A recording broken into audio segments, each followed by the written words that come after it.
Iniciamos entonces nuestro tema de hoy, subsistema de evaluación del desempeño.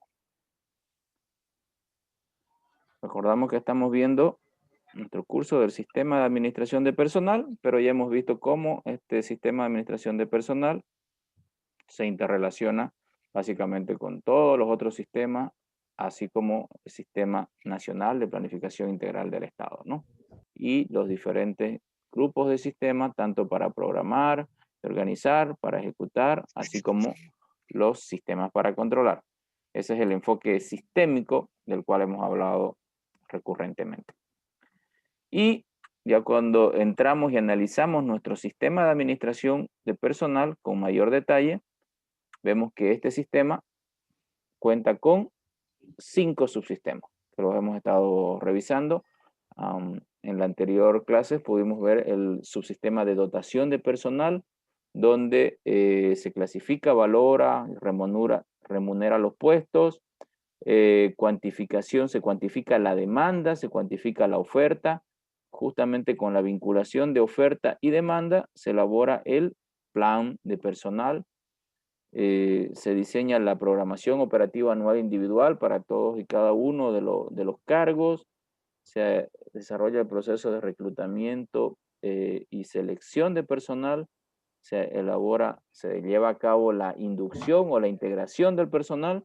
Y finalmente, una denominada evaluación de confirmación a los 3 meses para ver si este personal que ha sido reclutado y seleccionado va a continuar, ¿no?, en la institución, ¿no? Y en caso de, además de que hubiera sido contratado en un proceso competitivo, transparente, la posibilidad también de que ingrese a la carrera administrativa. Entonces, esto es lo que hemos visto ya, esto es lo que hemos visto y que se denomina el subsistema de dotación de personal, y que justamente este subsistema de dotación de personal nos da los insumos para continuar con lo que se denomina ya el subsistema de evaluación de desempeño. ¿Por qué? Porque aquí, como un elemento central, se elabora una programación operativa anual individual. Ese proceso clave, importantísimo, llevado a cabo en el marco del subsistema de dotación de personal, es el principal insumo, como veremos, para la evaluación del desempeño. El subsistema de evaluación de desempeño en realidad solamente cuenta con 2 procesos, un proceso denominado de programación, ahorita lo vamos a ver, que es donde programamos como tal las evaluaciones. Recordemos que según el artículo 23 de la norma básica del sistema de administración de bienes y servicios, perdón, del sistema de administración de personal, y en función al artículo 27 del estatuto del funcionario público, es obligatoria la evaluación de desempeño, pero además es obligatorio realizar entre 1 o 2 evaluaciones al año, por tanto entre 6 a un año, ¿no? Es decir, pueden hacerse semestralmente o anualmente. Entonces, eso es lo que vemos en la programación. Aquí también en la programación vemos los instrumentos con los cuales se evalúa, ¿no? Y principalmente están basados en la programación operativa anual individual, ¿no? Porque ahí tenemos ya elementos que nos permiten evaluar, ¿no? Cuando tenemos una planificación, es mucho más fácil realizar una evaluación, o por lo menos esta evaluación es mucho más objetiva, menos subjetiva también podríamos decir. Y el segundo proceso, que también lo vamos a ver con un poquito más de detalle, que es el de ejecución, ¿no? Es decir, ya tenemos los instrumentos para evaluar, ya la tenemos planificada, sabemos que van a ser 1 o 2 veces al año, hemos informado a la Dirección General de Servicio Civil que se va a hacer al finalizar el primer semestre, al finalizar el año, hemos avisado también a los servidores públicos, porque eso tiene que ser transparente.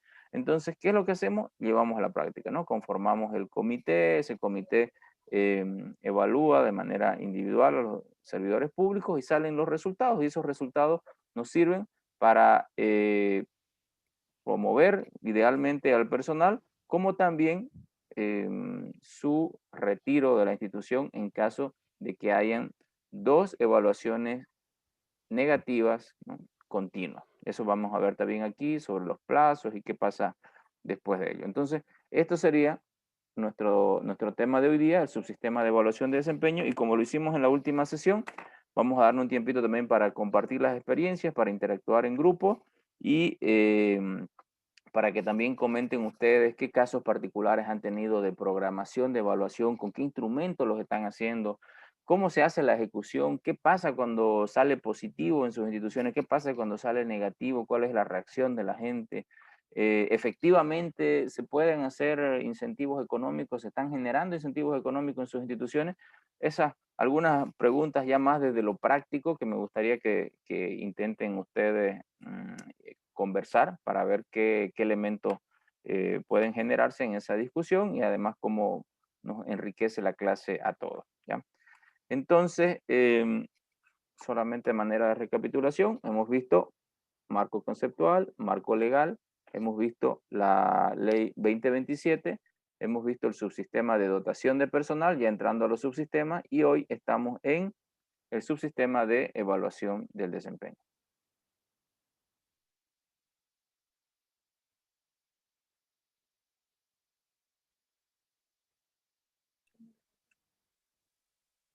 Perdón. Entonces, subsistema de evaluación de desempeño.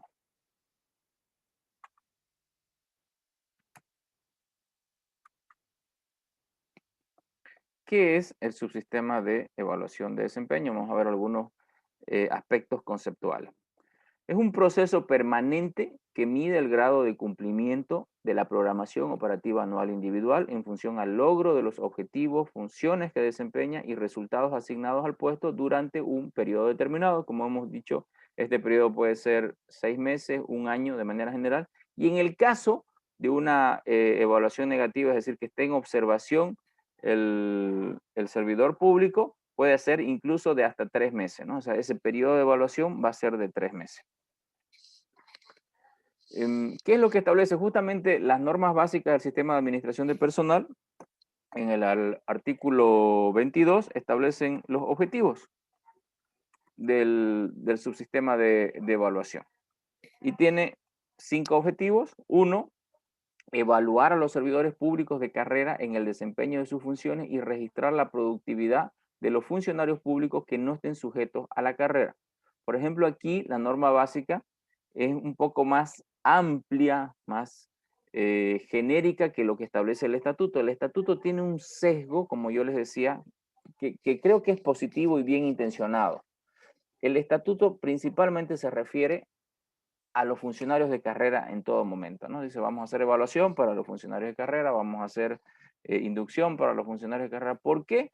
Porque, decíamos, estaba en ese contexto, ¿no? En un contexto donde cuando se aprueba el estatuto, la idea era que el personal de las entidades públicas ingrese por carrera administrativa, haga carrera administrativa, ¿no? Que básicamente el personal o la mayor parte del personal de las instituciones sea de carrera administrativa, ¿no? Y que un porcentaje menor estén fuera de la carrera administrativa, ¿no? Por las exclusiones y prohibiciones ya establecidas. Pero aquí, por ejemplo, la norma básica habla también específicamente de lo que no están sujetos a la carrera administrativa, lo cual es bueno porque nos permite tener una mirada más amplia del personal, sobre todo en nuestras entidades donde el personal de carrera es mínimo, ¿no? O sea, como tenemos tan poco personal de carrera, que si esto estuviera sujeto nuevamente al personal de carrera, seguramente solamente haríamos a 2, 3, 5 personas, ¿no? Cuando el grueso de los servidores públicos no serían evaluados. Sirve como parámetro también para otorgar incentivos, ¿no? Que me parece clave, ¿no? También generar información para mejorar el desempeño de la entidad desde el punto de vista de eficiencia, eficacia, honestidad y calidad de servicio. Esto para mí es clave, es central, pero muchas veces solamente pasa a ser algo anecdótico, ¿no? de nuestra evaluación. Es decir, cuando estamos viendo, Claro. por favor, su micrófono.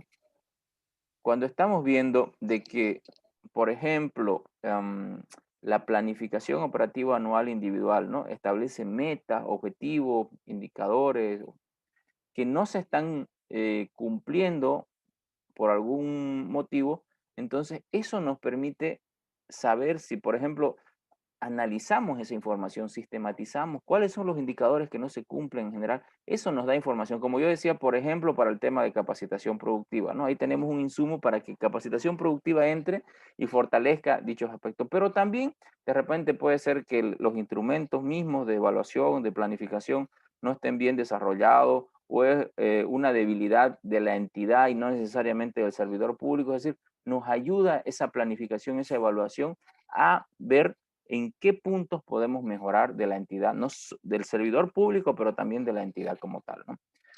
También estos objetivos nos hablan de constituir un instrumento para detectar necesidades de capacitación, esto me parece clave, y también de identificar casos de desempeño no satisfactorio para tomar medidas correctivas. Proceso de programación de la evaluación de desempeño. Está encargada la unidad de administración de personal. La programación de la evaluación de desempeño va a estar elaborada para cada gestión en concordancia con una política institucional. Como decíamos, puede ser semestral o anual, pero en fechas que sean previamente establecidas y de conocimiento de los servidores públicos y de la instancia de la Dirección General de Servicio Civil. También se deben tomar en cuenta los factores de la evaluación que serán establecidos considerando la categoría del servidor a evaluar y guardando la correspondencia con el contenido de su POAI, ¿no? Así como el cumplimiento de resultados y la capacidad de gestión. De igual manera, los parámetros son criterios a utilizar para la medición de cada factor. Esto deberá ajustarse a cómo está diseñado el POAI. Finalmente, en el reglamento específico de cada entidad se determinarán los factores, los parámetros o grados, el método, la técnica, los formatos y el procedimiento a realizar bajo las orientaciones del ente rector, que como sabemos es el Ministerio de Economía y Finanzas Públicas. Eso con respecto al proceso de programación de la evaluación. Pero también tenemos el otro proceso que es el de ejecución de la evaluación. El proceso de ejecución de la evaluación está a cargo del jefe inmediato superior. La evaluación se hará en cumplimiento del programa operativo anual individual del servidor público. Para esto, ¿qué es lo que se hace? Primero, se conforma un comité. ¿Quiénes forman parte de este comité? Un representante de la MAE, de la máxima autoridad ejecutiva, no necesariamente la MAE, pero un representante designado por la MAE. El encargado de la unidad de personal o alguien de la unidad de recursos humanos y el jefe inmediato superior del funcionario a ser evaluado, excepto si esta persona no ha cumplido 3 meses, ¿no? Si no ha cumplido 3 meses, deberá ser el superior jerárquico del jefe de la persona, ¿no? Así también podemos tener diferentes resultados de estas evaluaciones, ¿no? Y aquí también a mí me gustaría en el ejercicio que hagamos al final que ustedes me comenten, ¿no? ¿Cómo salen las evaluaciones? ¿Salen todos excelentes? ¿Salen todos buenos? ¿Salen suficientes? ¿Salen observación? ¿Cuál es la reacción también de las personas, ¿no? ¿Cuáles son las acciones que toma la institución frente a estos resultados? Entonces decíamos, existen 4 posibles resultados de una evaluación. 1, excelente. Esperaríamos que todas las evaluaciones sean excelentes. Que es el derecho, le da el derecho a ser promovido horizontalmente previa comprobación de sus méritos. Podrá dar lugar además a la otorgación de un incentivo monetario de acuerdo a la política y disponibilidad presupuestaria de la entidad y a incentivos psicosociales. El funcionario público de carrera que obtenga la calidad de excelente en su evaluación podrá solicitar su transferencia a un puesto de similar valoración. Otra opción es un resultado de bueno, con lo cual se le puede otorgar incentivos psicosociales, ¿no? La tercera opción es suficiente, que le permite permanecer en el puesto. Y finalmente, en observación, que básicamente es una evaluación negativa.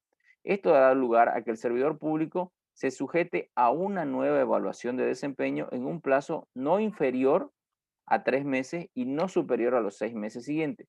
2 evaluaciones consecutivas en observación darán lugar a la separación del servidor de la entidad. ¿Qué quiere decir? Que cuando tenemos una evaluación negativa, es decir, en observación, dentro de 3 o 6, un periodo de entre 3 y 6 meses, se tiene que hacer una segunda evaluación. Y con una segunda evaluación negativa, el servidor público, incluso estando en carrera administrativa, institucionalizado, también como se denomina, podría ser retirado, ¿no? Existen otros recursos y otras posibilidades, pero bueno, es el mundo ya de la burocracia, del papeleo y de los procesos administrativos, ¿no? Pesados y además subjetivos, porque en algunos casos se tienen ciertos resultados y en otros algo diferente, ¿no? Pero nos vamos a concentrar más bien en lo que sería este proceso ideal, donde tengamos resultados excelentes, buenos, suficientes. Y si saliera una evaluación en observación, también justamente tendríamos que ver este periodo de entre 3 a 6 meses como una oportunidad para que el servidor público solucione los temas pendientes, por qué no está cumpliendo con sus indicadores, con sus metas, con su POAI, y que más bien pudiera hacerlo, ¿no? Aquí nuevamente viene el soporte que debería dar la entidad, ¿no? Es decir, que lo que no nos interesa que salga negativo, no nos interesa que vuelva a salir negativo, nos interesa más bien que cada servidor público tenga un resultado satisfactorio. ¿Por qué? Porque eso significa que la entidad también está logrando sus propios objetivos. Recordemos que el POAI lo que establece es cómo cada cargo contribuye de una u otra manera a los objetivos de la institución, al POA de la institución, ¿no? Por eso es que es la planificación operativa anual individual, ¿no? Eso individual es el aporte al POA. Y si individualmente no estamos cumpliendo con los POAs, quiere decir que el POA de la entidad probablemente tampoco se esté cumpliendo, ¿no? Y justamente lo que nos interesa es que se pueda cumplir. Bueno, entonces ahí tenemos justamente los dos procesos, ¿no? El proceso de programación. En este proceso de programación, lo que hacemos es identificar los instrumentos de evaluación, revisamos el POAI, revisamos los parámetros, los objetivos, los resultados, los indicadores, la información que tengamos en el POAI, revisamos cómo está establecido nuestro reglamento específico y las programamos como tal, ¿no? 1 o 2 veces al año. Y en la ejecución las llevamos a la práctica, conformamos el comité, eh, desarrollamos de manera individual las evaluaciones, y estas evaluaciones pueden ser excelentes, buenas, suficientes y o en observación. Entonces, eso en cuanto a esta presentación que, como les decía ya desde la anterior sesión, espero que las presentaciones sean más cortas para darles más la oportunidad de participar y de interactuar. Dicho esto, justamente para que podamos participar, interactuar, comentar, ¿no? En esta clase, yo quiero pedirles que nuevamente, como lo hicimos en la última sesión, podamos trabajar en grupos. Yo les voy a pedir, ahorita somos 44, podemos trabajar en 6, 7, 8 grupos de entre 5 y 6 participantes para que no sean demasiados. ¿Y qué les voy a pedir en estos, que hagan estos grupos? Igual, comenten su experiencia de la aplicación del subsistema de evaluación de desempeño, ¿no? Lo que acabamos de ver, ¿no? ¿Se hace evaluación de desempeño o no se hace, ¿no? ¿Se utiliza el POAI como instrumento de evaluación? ¿Tenemos otros instrumentos de evaluación? ¿Se conforman los comités? Estos comités hacen las evaluaciones como está previsto, ¿no? Principalmente en función al POAI. Los servidores públicos, ¿qué resultados reciben en nuestra entidad? Son todos excelentes, tienen evaluaciones intermedias, tienen evaluaciones negativas. ¿Cada cuánto hacen en su entidad? ¿No? Las hacen anuales, las hacen cada 6 meses. Si sale alguien con evaluación negativa, ¿qué es lo que pasa? ¿Qué caso? Alguien puede comentar en el grupo anterior, ¿no? Por ejemplo, nos comentaron de un caso, ¿no? De alguien que había salido negativo en 2 oportunidades, pero que más bien esta persona había interpuesto un proceso, ¿no? Y un año después finalmente había vuelto al cargo, ¿no? Entonces, bueno, esas son las anécdotas también que lo vuelven interesante este intercambio de experiencia. Entonces, ahí yo nuevamente voy a pasar por los grupos, por si tienen alguna duda o consulta.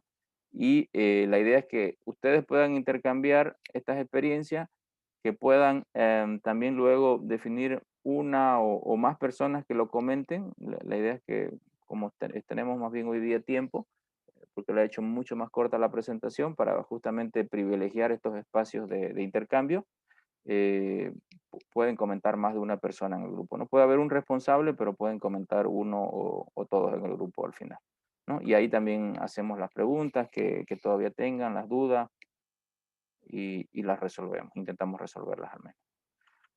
Entonces, yo ahorita crearía los grupos y ya al interior de los grupos pueden empezar a conversar. ¿Sí? De acuerdo. Entonces estamos creando. Recuerden de que una vez les llega la invitación, tienen que aceptar y automáticamente van a la salita, ¿ya? Ah, y tenemos media hora, son las 20:30 hasta las 21 horas. Media hora para trabajar en grupo.